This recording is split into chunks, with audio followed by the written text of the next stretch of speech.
In this video, we are going to learn how to track our macros. So I'm going to share the app that I use to track my macros. And I also wanted to note the importance of tracking macros. I know it could seem a little cumbersome to plan out your meals and log your food, but when you track your macros, you're also learning portion sizes, and that's going to give you a good idea going forward how much you can actually eat in a day without gaining weight. And it's also going to be good for down the road if your weight loss stalls or if you seem to be reacting to a certain food, we're going to be able to troubleshoot those issues. So I highly recommend tracking your macros, and I feel like the process that I use is very simple.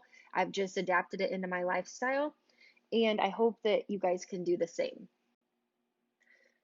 So this is the app that I recommend using. It's called Chronometer, and I've actually played around with a lot of different apps, and I in fact used the same app that I started with over 10 years ago for a very long time. But just the amount of pop-ups on the free versions of some of the other apps really drove me crazy, and this one by far has been the best app that I've used to track macros. I also like it because if you ever decide to work with me in the future, I can upgrade your plan to the paid plan and it won't cost you guys anything. And then that way I can go in and set your macros for you and I can look at your food logs and see what might need adjusting. There's a lot of things I can do on the back end. So it's nice to just have it all in one place. I did opt for the paid version because so on the free version, I don't think you can have your meals divided out like this. And it's not a big deal. It's just all going to be, one big area with your meals. Um, but I liked to be able to do that. And there was a few other reasons that I opted for the paid version. And I think it was $39.99 for the entire year. So I really don't view a little over $3 a month as a big investment for something that's going to majorly impact my health. But that's totally up to you. If you opt to use the free version or the paid version, I still highly recommend Chronometer.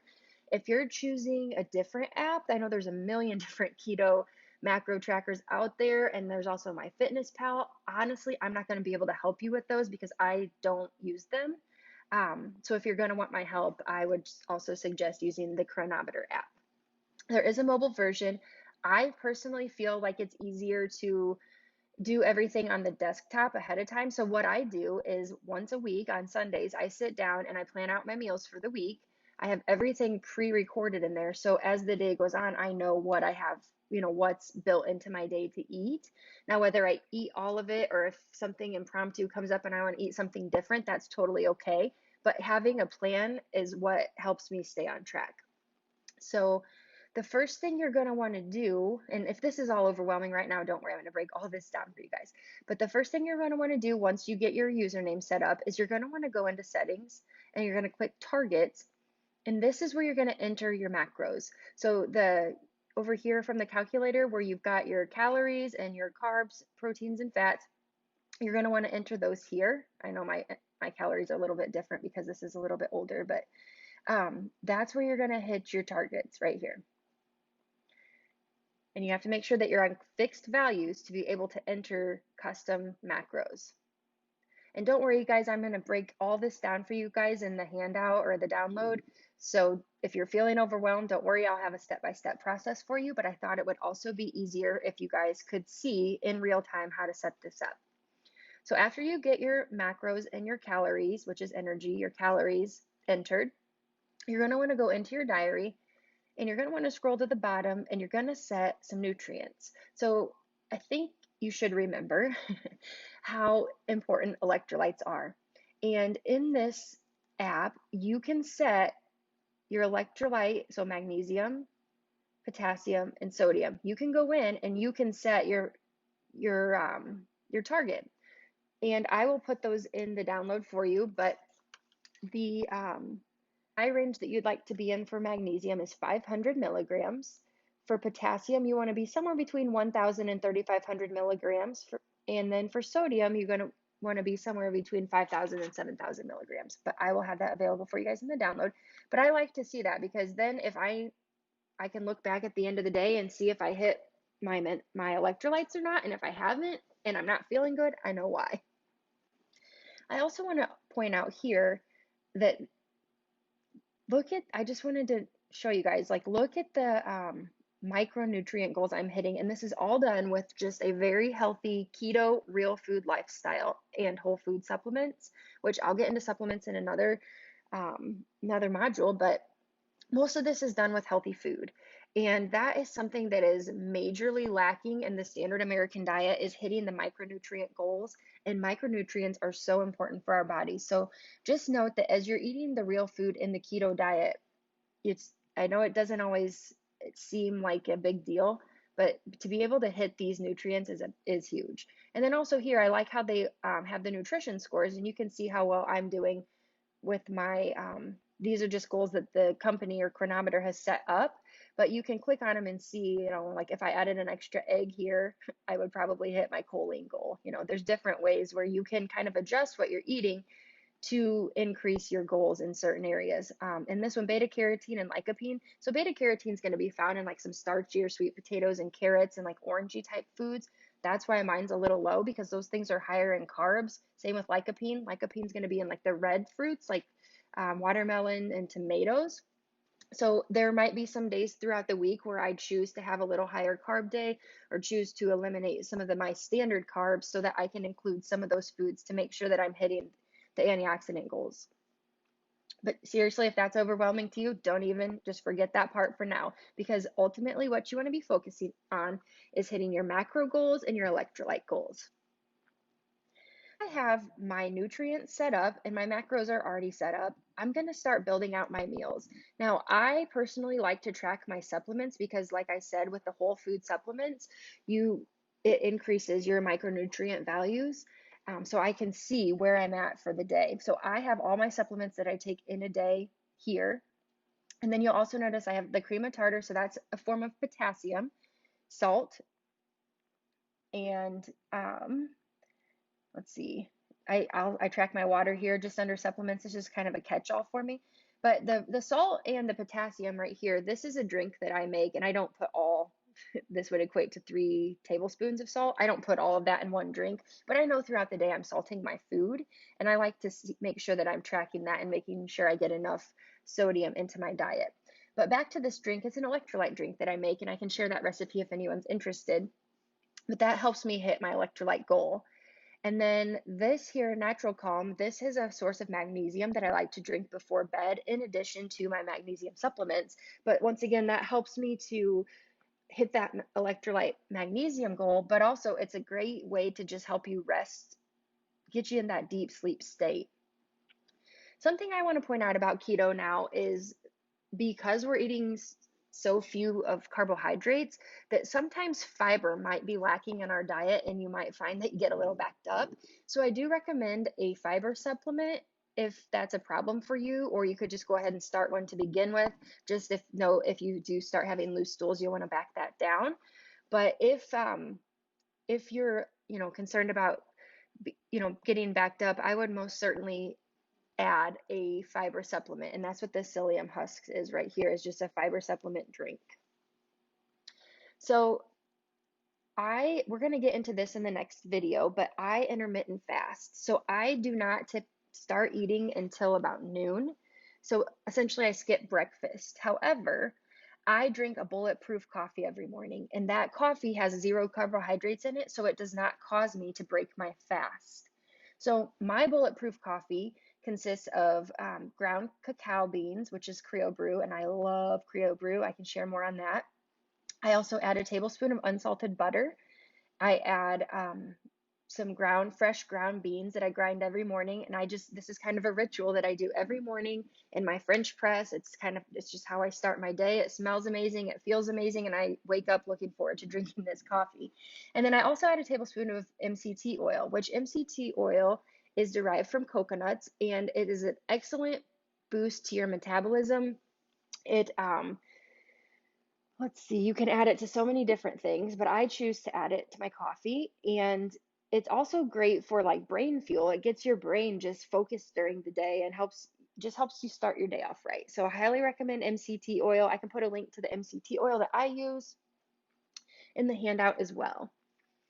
All right, so then the next meal, so before I work out, I usually have a protein shake, and I just basically make it into a smoothie. So I'm getting some greens, and then I also always recommend fat with your protein shake. So that's going to help you stay full and control your blood sugar so that if you're coming off of a fast while you're working out, you're not going to get that shaky, lightheaded feeling.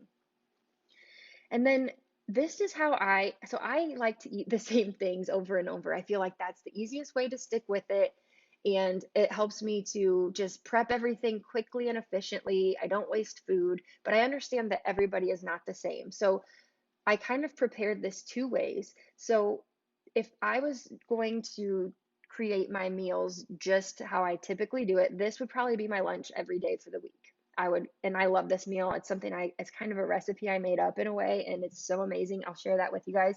But I call it chicken and rice, which obviously I'm not eating real rice. I'm eating shirataki rice, which is a root. Shirataki is a root that has zero net carbs. So it comes in the form of rice, and it comes in the noodle form, a fettuccine form, an angel hair pasta form. And it really doesn't have a lot of taste, but once you're putting like sauce, or I put it in soups, whatever I'm using it, it's just more of a texture thing. So you're kind of getting that texture of a noodle or rice. So normally I would just eat chicken and rice every day for lunch. And lunch is definitely my bigger meal of the day. Um, but if that bores you, if you're someone that doesn't think that you could eat the same thing every day for lunch, then the way that I set this up is what I sometimes also do is when I'm cooking my dinner, I make sure to cook enough dinner for lunch for the next day. So it makes it super fast to track your meals and plan them out ahead of time if you either are copying and pasting the same lunch every day. So basically, all my supplements down through lunch is the same every day. Or if that bores you, you just take and copy your dinner to the next day's lunch. Also, you want to make sure that you eat your dinner at least 3 hours before you go to bed. So my dinner is a lighter meal. I make sure that it's getting digested before I'm asleep, and that helps you sleep better. So when you're already kind of going to bed, not hungry, but not full, you're going to sleep a lot better. And then I also include a cup of bone broth every day. It's amazing collagen boost. I make my own bone broth, and I'll share a video on how to do that. But it's amazing collagen boost. It's full of electrolytes and healthy proteins, and oh, I just love bone broth. Bone broth. So I recommend you do the same. And then my favorite. I like to just take every afternoon, I look forward to having a glass of green tea, or I don't know, I have all sorts of different teas that I love, but just a glass of unsweetened tea. I just brew a cup of tea, and I have like 2.5 squares of Alter Eco dark chocolate. Alter Eco chocolate is absolutely amazing, and you want to be looking for a dark chocolate that's like 80 to 8, somewhere between 80 and 90%, because if you go any lighter than that, it's going to start the sugar count, excuse me, the sugars are going to start creeping up. So you definitely want 80 to 90% dark chocolate. I feel like it tastes amazing, and it's full of antioxidants and a lot of other micronutrients for your body. So as you can see, this is a standard food day for me. That's a lot of food. And I never feel hungry. I never feel like I'm missing anything. Um, and if I do, if there is something that I'm craving, I can usually find a keto version of it, or I just can remind myself that, I'm looking for longevity here. I'm looking for my long-term health. And that craving in the moment is not going to, help me out long term. Something else I wanted to point out with Cronometer. So if you're not clicked on a food, oops, I'm clicked on one. So if you're not clicked on a food, you can see your entire targets for the day right here. If you click on a food, you can see that specific food's target. So these Brussels sprouts have 4 grams of net carbs, almost 5 grams of net carbs, 40 calories, and 2.8 grams of protein. Then again, if you wanted to see your entire dinner's target, you just click on the tab here, just like that. So if that helps you to break it out, so like if you know you're going to eat 3 meals a day and you want to divide your macros into thirds, you can hit your targets that way if that's easier for you. There's no rules here, just as long as you're hitting your macronutrients in your eating window.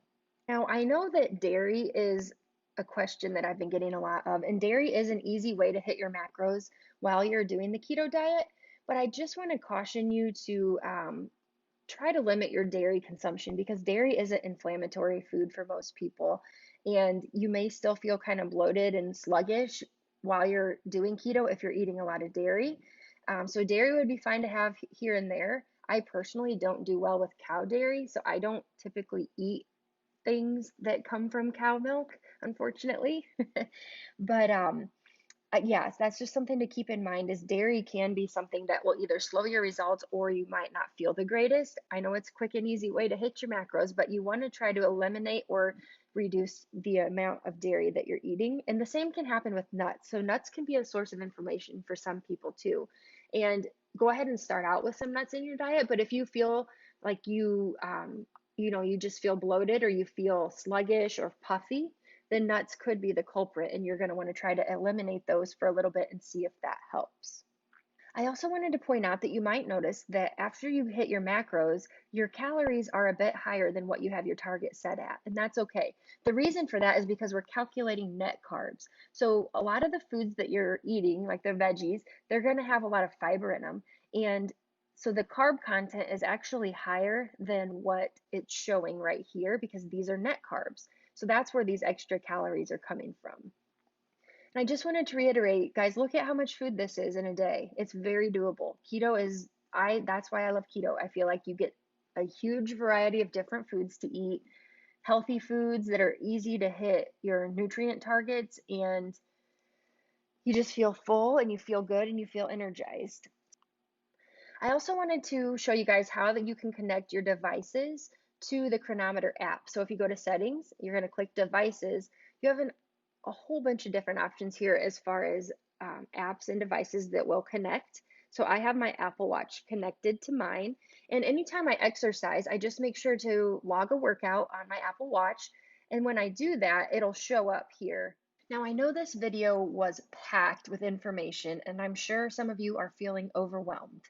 That's okay, totally understandable. Just make sure you reach out in the group or reach out to me via email and let me know how I can help you because I sometimes when you've been doing something for so long, you don't remember the questions that a beginner might have. And I just want to make sure I cover everything for you guys. So be sure to reach out. No question is stupid. We've all started from the same place. So let me know how I can help you best. If you need me to go over anything again or in more detail, or if you'd like to see specifically how I build my meals, just let me know. I'll see you guys in the next video.